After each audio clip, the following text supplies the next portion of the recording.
Welcome to this episode of Easy Physics, where we'll be talking about the Meissner effect. Don't worry, it's not as complicated as it sounds. In fact, it's pretty cool. So picture this. You're at a party and you're holding a beer bottle. Suddenly, the lights go out and you drop your beer. But to your surprise, the beer bottle starts floating in midair. What's going on? Well, this is kind of what happens with the Meissner effect. It's all about magnets and superconductors.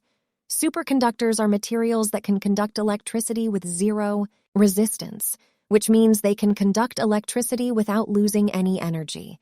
And magnets, well, you know what magnets are. They're those things that stick to your fridge and make cool shapes. When a magnet is brought near a superconductor, something really weird happens.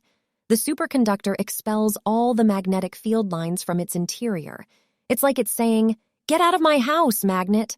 And because there's no magnetic field inside the superconductor, it becomes a perfect conductor. This is called the Meissner effect. So what does this have to do with your floating beer bottle? Well, if the beer bottle was made of a superconductive material and you had a strong magnet nearby, the beer bottle would be repelled by the magnet and float in midair, just like magic. But why does the superconductor expel the magnetic field lines? It's all to do with energy. When a magnetic field passes through a material, it can induce electrical currents, which can create heat and cause energy to be lost.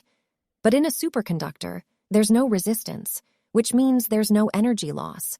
So the superconductor expels the magnetic field lines to protect itself from any energy loss.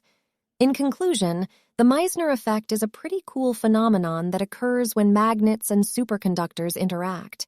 It's like a standoff between two cool kids at a party.